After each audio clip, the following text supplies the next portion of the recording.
Suka dengan video ini? Bantu channel ini terus berkarya dan berkembang. Klik tombol subscribe, supaya kamu tidak ketinggalan video terbaru. Juga jangan lupa tinggalkan like dan komen kamu di bawah ya.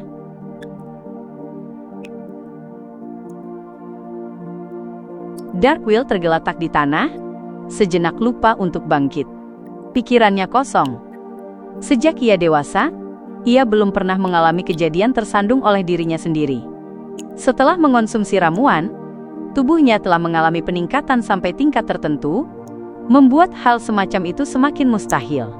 Namun kini, entah mengapa, ia justru terjatuh dengan cara yang tak bisa dijelaskan. Apa aku menginjak sesuatu? Darkwill tiba-tiba tersadar, menepuk tanah dengan telapak tangannya, lalu berguling bangkit berdiri. Ia berpura-pura seolah orang yang baru saja jatuh itu bukan dirinya. Ia menoleh ke kiri dan ke kanan, namun tak menemukan apapun yang aneh di tanah. Dengan penuh kebingungan, ia melangkah maju dengan susah payah, dan mengambil kembali dadu putih susu itu. Pada saat itu, seorang polisi patroli seolah merasakan adanya gangguan. Ia berlari kecil mendekat, sambil menggenggam tongkat, sementara tangan satunya menekan revolver di pinggangnya. Melihat pemandangan ini, Darkwill langsung merasa gelisah, curiga bahwa dirinya telah terjebak dalam sebuah perangkap. Mereka menangkap orang tua itu, tapi selama ini tidak datang mencariku.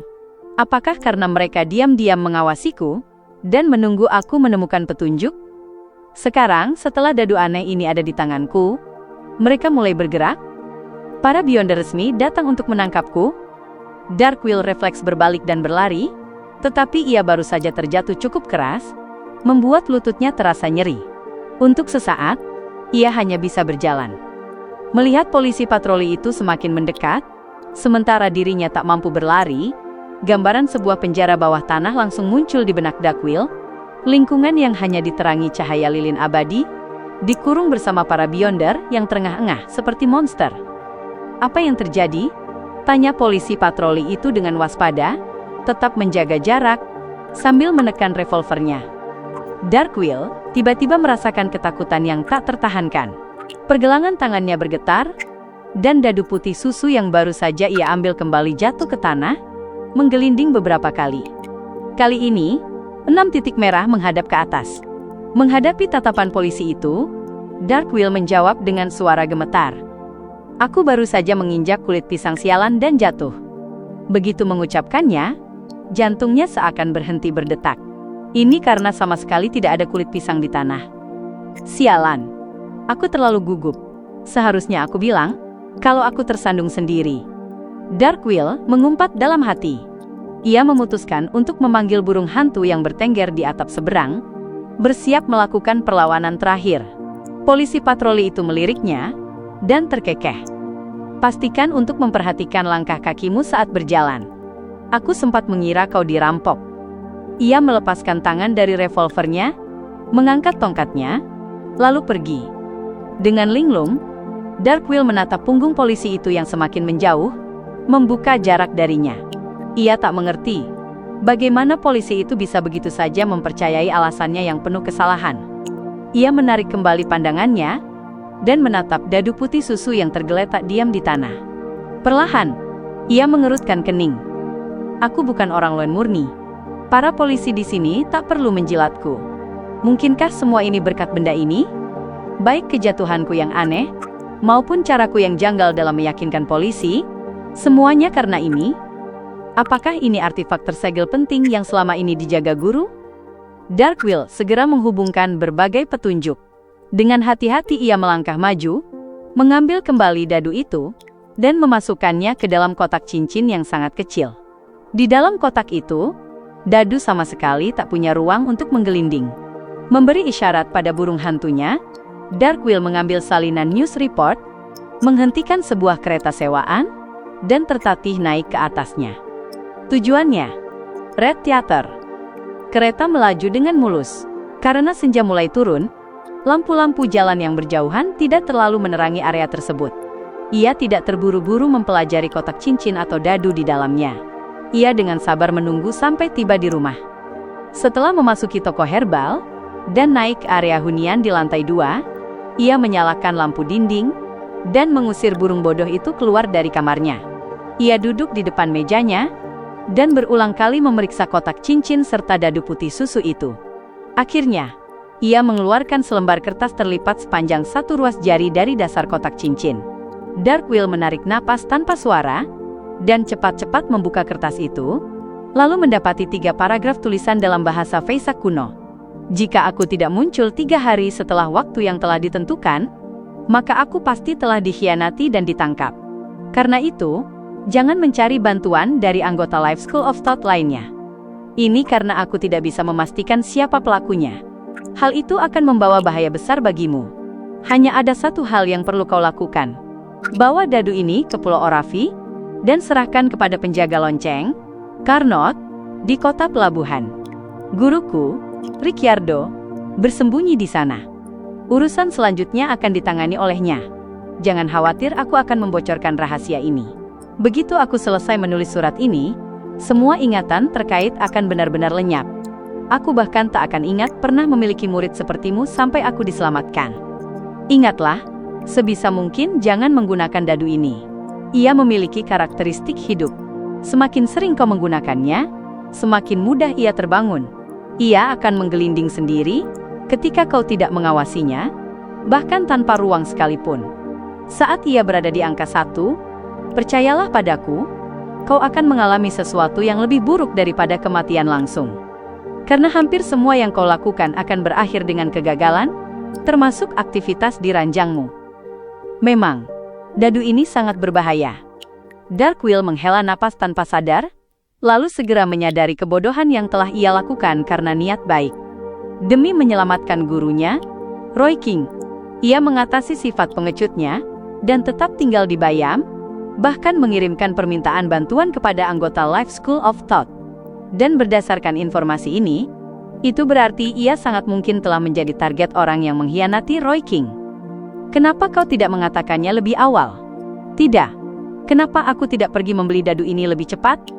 Darkwill mengangkat tangannya dan menarik rambutnya dengan frustasi. Ia tak berani tinggal lebih lama. Ia memutuskan meninggalkan tempat tinggalnya dan membeli tiket calo di malam hari.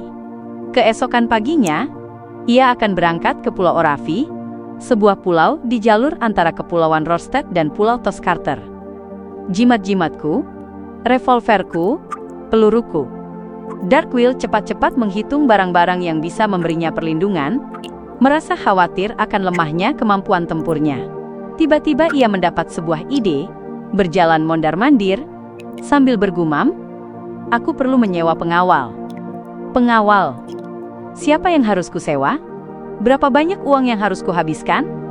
Di tengah pikirannya, pandangan Darkwill menyapu salinan news report yang baru saja ia bawa pulang. Tiba-tiba, ia memikirkan seorang pengawal yang sangat cocok. German Sparrow. Seorang petualang kuat, yang bisa memburu bajak laut dengan nilai buronan 5.400 pound. Jika dia bersedia menerima misi ini, aku seharusnya bisa tiba di Pulau Orafi dengan selamat, selama anggota dewan itu tidak bertindak. Bagaimana caraku menemukannya? Benar, aku harus menempelkan pengumuman di bar-bar yang sering didatangi para petualang. Darkwill mengangguk samar, sambil memasukkan kembali barang-barangnya ke dalam koper yang sudah dipak. Bersama burung hantu gemuk itu, ia kembali meninggalkan toko herbal, hatinya terasa tercekik. Di lautan di luar Kepulauan Rorstad, di sebuah pelabuhan kecil milik Loen, Black Duck berlabuh tanpa rasa sungkan, dikepung oleh 3 kapal. Vice Admiral Aylman, Tracy, yang baru saja mandi air panas, mengenakan kemeja pria yang longgar, dan menyelesaikan perawatan terakhir untuk lukanya yang hampir pulih sepenuhnya. Bagi seorang Demones, bekas luka bukanlah apa-apa. Pada saat itu, pelayan wanita berambut pirang mengetuk pintu dan masuk ke kabin kapten setelah mendapat izin. Begitu melihat Tracy, pipinya memerah, dan ia segera mengalihkan pandangan. Kapten, sebuah telegram dikirim dari Bayam ke pelabuhan di sini. Mitor, perwira ketiga telah terbunuh. Tracy menghentikan gerakannya, ekspresinya menggelap. Ia bertanya dengan ragu, apakah kau tahu siapa pelakunya? Ia telah mengirim Womtong Mitor ke Bayam untuk menyelidiki percobaan pembunuhan terhadap dirinya. Pertama sebagai hukuman atas kelalaiannya, dan kedua untuk menyebarkan kabar bahwa dirinya terluka parah, guna memancing mereka yang berniat jahat agar menyerangnya. Ia sama sekali tak berharap Mythor bisa membuat terobosan berarti dalam waktu singkat. Setelah demigod yang dipanggil Death Council oleh para Demoness of Anejing mengunjunginya, ia sengaja menyembunyikan masalah ini dan tidak segera memberitahu Mythor. Ia membiarkan hukuman itu berlanjut, merasa bahwa akan lebih baik jika penyelidikannya membuahkan hasil. Bahkan jika tidak ada apa-apa, ia pun tak akan terlalu kecewa. Ia tak pernah mempertimbangkan kemungkinan Mythor berada dalam bahaya, karena itu adalah bagian dari hukuman. Namun yang mengejutkannya, Mythor justru terbunuh secepat ini. Pelayan wanita berambut pirang menyerahkan telegram itu, dan berkata, dilakukan oleh seorang petualang bernama Germain Sparrow. Bisa dipastikan bahwa dia menggunakan kekuatan Beyonder yang mirip dengan kekuatan naga. Germain Sparrow. Kekuatan naga. Hehe. Kilangos juga tahu kekuatan naga. Dia kemungkinan telah menggembalakan seorang psikiater atau hipnotis dengan Creeping Hunger. Tracy mencibir sambil membaca telegram itu, dan bergumam pada dirinya sendiri. Ia cukup yakin bahwa Germain Sparrow adalah musuh yang menyamar sebagai Helen untuk menyerangnya. Selain itu, ia juga telah menggunakan kekuatan Faceless yang pernah digembalakan Kilangos. Creeping Hunger ada padanya, dan dia didukung oleh seorang demigod kuno, yang ibu sebut sebagai Death Council. Apakah ini berarti Kilangos benar-benar dibunuh oleh Death Council itu? Tracy bergumam dalam hati, sambil melambaikan tangannya, menyuruh pelayan pirang itu keluar. Setelah pintu kabin kapten tertutup, ia terkekeh sendiri. Jika ia membocorkan informasi ini, organisasi yang memerintahkan Kilangos untuk membunuh Duke Negan pasti akan sangat tertarik. Untuk sesaat, ia benar-benar tergoda melakukannya, tetapi rasionalitasnya menghentikannya. Karena itu berarti ia akan secara langsung menyinggung Death Council. Dan dengan satu-satunya petunjuk tentang sang pembunuh, ia akan langsung dicurigai sebagai pembocor informasi. Saat itu tiba, kecuali aku bersembunyi kembali di sisi ibu, aku akan hidup di bawah bayang-bayang kematian setiap saat. Aku tidak takut pada Saint lain. Mereka harus menemukanku dulu, sebelum bisa menyerangku. Lagi pula, pasti akan ada tanda-tandanya, dan dibutuhkan waktu yang cukup lama. Aku akan punya banyak kesempatan untuk melarikan diri dari bahaya, tetapi Death Council bisa bepergian melalui dunia roh. Selama dia menentukan lokasiku, dia akan segera muncul di sisiku. Tracy menggigit bibirnya, tenggelam dalam depresi. Ia menyerah pada pikiran sebelumnya, dan memutuskan untuk memperhatikan keberadaan Germain Sparrow. Ia tidak akan mengampuninya, begitu kesempatan yang tepat muncul. Pada saat ini, Klein masih tinggal di penginapan Teana, menunggu hadiah buronannya dikirimkan kepadanya. Pukul 10 malam. Swordfish Bar. Setelah menunggu sepanjang sore, dan belum menerima hadiah buruan, Klein sengaja keluar rumah. Ia pergi menemui Oscan, dan mendapatkan kabar bahwa prosesnya telah dimulai. Namun, ia baru akan menerima uang itu besok pagi. Ia menyamar, dan ikut serta dalam pertukaran pribadi di antara para petualang di Swordfish Bar, tetapi tidak menemukan bahan utama ramuan marionetis, maupun benda mistis apapun. Setelah memulihkan penampilannya, Klein menekan topinya, dan berusaha menyelinap melewati kerumunan. Ia meninggalkan bar yang sedang berada pada saat paling riuh, dan berisik sepanjang hari. Pada saat itu, banyak pandangan menyapu wajahnya. Sebagian besar orang tampak tertegun sesaat, lalu membeku selama 2 detik, seolah mengenali sesuatu. Tiba-tiba, mereka menarik kembali pandangan mereka, dan menjauh dari Klein, seperti air laut yang surut. Mereka telah mengetahui kemunculan dan kekuatan Germain Sparrow dari koran dan rumor. Rincian lebih lanjut perlahan menyebar di daerah tempat para petualang, bajak laut, dan anggota geng berkumpul. Banyak orang memperoleh pemahaman dasar tentang situasi terkini, dan tahu bahwa Germain Sparrow telah mengambil tindakan gila, dengan langsung mencabut revolvernya, begitu ia menemukan Wormtongue Mythor King. Karena itu, semua orang tahu diri, dan memilih menjauh dari pria berbahaya tersebut. Pedagang bernama Ralph sedang minum di depan bar, ketika ia tiba-tiba merasakan kegaduhan itu. Secara refleks, Ia setengah memutar tubuhnya dan menoleh. Ia segera melihat seorang pria terhormat yang pendiam, berwajah kurus dengan garis tegas, dan potret yang muncul di laporan berita langsung terlintas di benaknya. Germain Sparrow, sang pemburu Womtang. Setelah itu, Ralph teringat percakapannya dengan pemimpin kelompok perlawanan, Kalat. Pada malam hari, ia memastikan bahwa petualang gila di hadapannya tidak memusuhi Dewa Laut, bahkan pernah menyaksikan perdagangan rahasia antara kelompok perlawanan dan Vice Admiral Iceberg. Mungkin aku bisa mengembangkannya menjadi seorang penganut Dewa Laut. Bahkan jika di masa depan ia tak tertarik pada kepulauan ini, ia mungkin bisa memberikan bantuan tertentu dalam beberapa urusan. Ralph merapatkan kedua tangannya ke mulut, seolah meniup keong laut. Itu adalah salah satu gerakan doa kepada Dewa Laut Kalvetua. Kemudian, ia tiba-tiba berdiri dan berjalan menuju Germain Sparrow sambil membawa segelas bir. Pada saat yang sama, Klein juga menyadari pendekatan Ralph dan mengenalinya. Itu adalah seorang penganut yang taat, yang bersedia mempersembahkan sepertiga dari kekayaannya, yang berjumlah 20.000 pound emas kepada Dewa Laut. Itu adalah mantan bajak laut dan pedagang masa kini, yang pernah ia yakinkan untuk mendirikan Yayasan Amal Anak-anak. Berdasarkan kabar tentang Yayasan Amal tersebut, serta kebiasaannya berdoa dengan khusyuk, Klein memahami Ralph dari berbagai aspek. Karena itu, ia sangat bingung mengapa pria itu mencoba mendekati Germain Sparrow. Dia ingin mempercayaiku sebuah pekerjaan, sesuatu yang, karena satu dan lain hal, tidak bisa ditangani oleh kelompok perlawanan. Klein memandang Ralph sambil memperlambat langkahnya. Tuan Germain Sparrow. Ralph mengangkat gelas bir di tangannya. Klein mengangguk dan, demi menjaga perannya, berkata, "Aku tidak mengenalmu." Haha, di kalangan petualang, saling mengenal itu selalu sederhana. Mungkin hanya butuh segelas bir. Ralph menunjuk ke meja bar. "Tertarik minum?" "Baik," jawab Klein singkat, meski ia sangat kebingungan. Mereka duduk di sudut bar, dan Klein memesan segelas bir Southfield. Sambil minum, ia menatap Ralph tanpa berkata apa-apa. Ditatap dalam diam oleh sosok sekuat Admiral Bajak Laut, bukanlah pengalaman yang menyenangkan. Ralph meneguk bir untuk menutupi kegugupannya yang tegang, lalu tertawa. "Aku pernah mendengar tentangmu. Bahkan sebelum apa yang kau lakukan hari ini, aku sudah tahu bahwa kau adalah seorang gentleman sejati, yang tidak membeda-bedakan penduduk asli tanah kolonial." Berbagai kalimat terlintas di benak Klein, sebelum akhirnya ia memilih beberapa kata yang sesuai dengan perannya. Langsung ke intinya. Ralph hampir tersedak saat ia berdehem.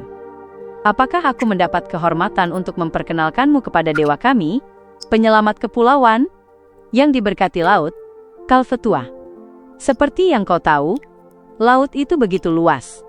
Badai begitu mengerikan.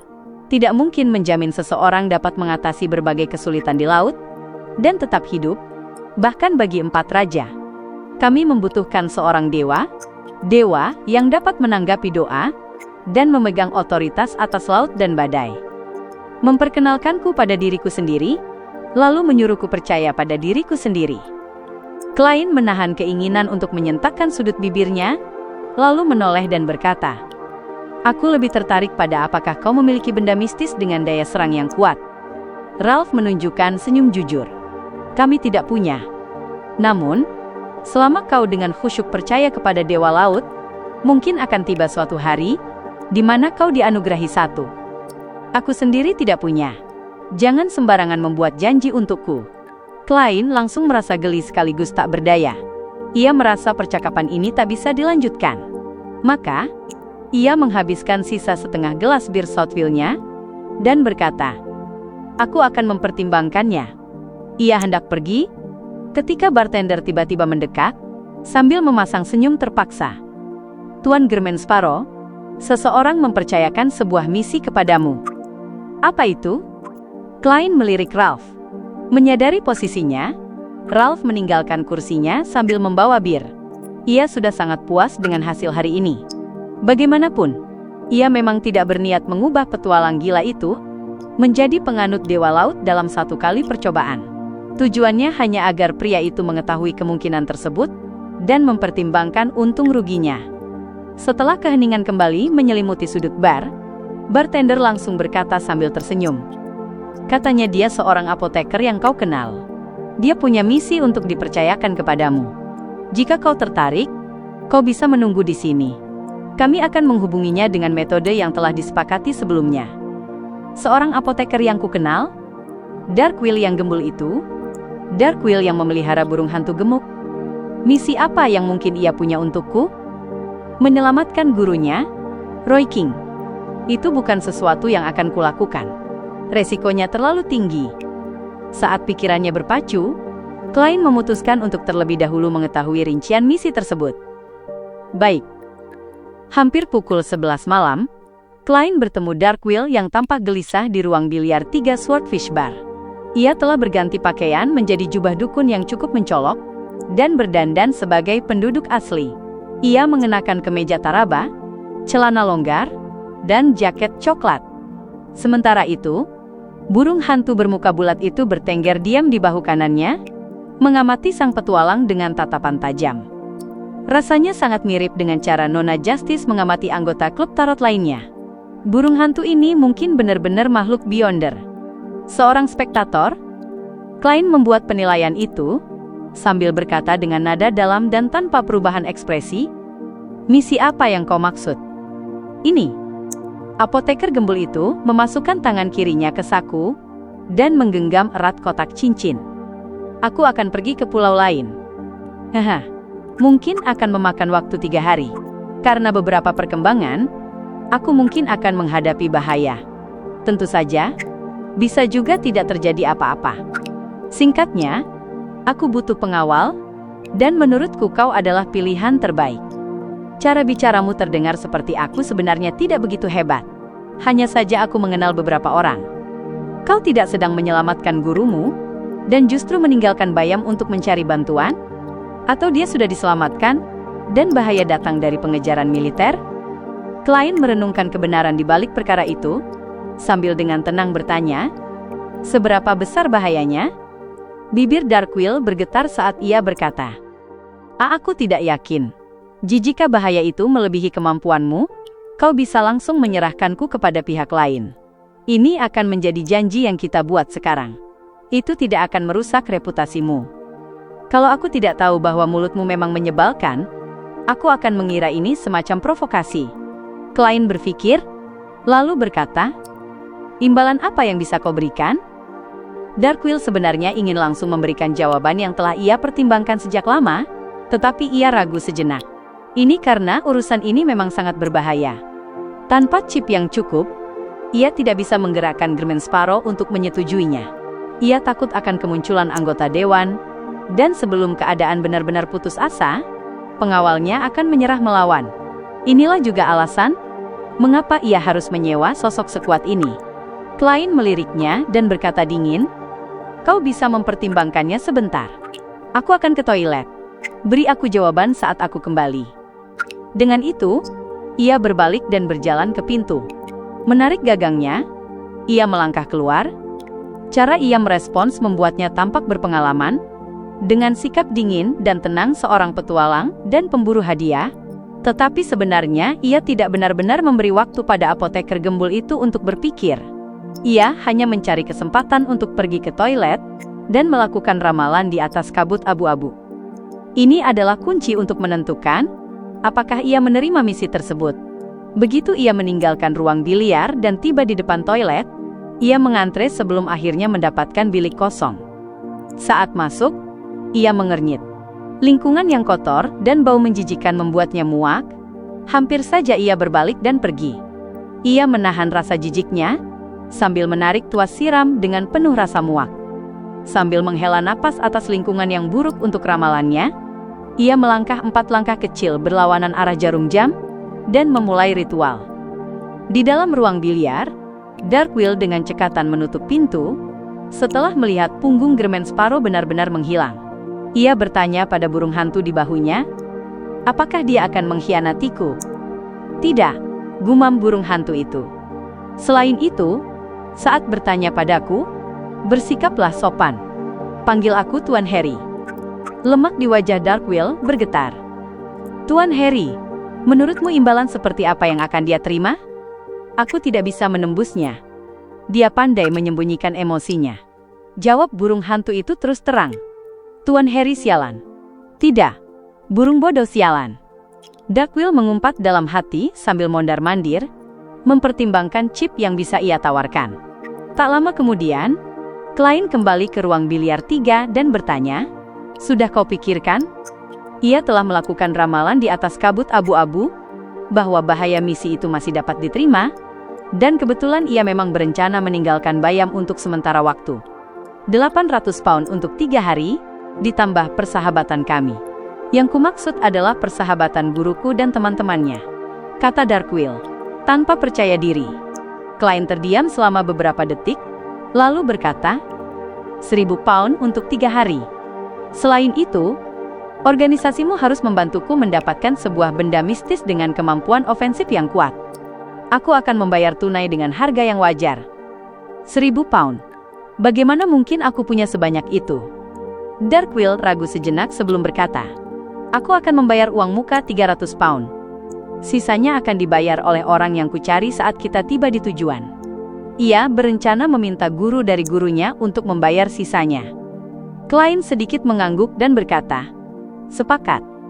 Darkwill segera menghela napas lega, lalu menggembungkan pipinya dan berkata sambil tersenyum, bolehkah aku percaya bahwa perlindungan itu berlaku mulai sekarang?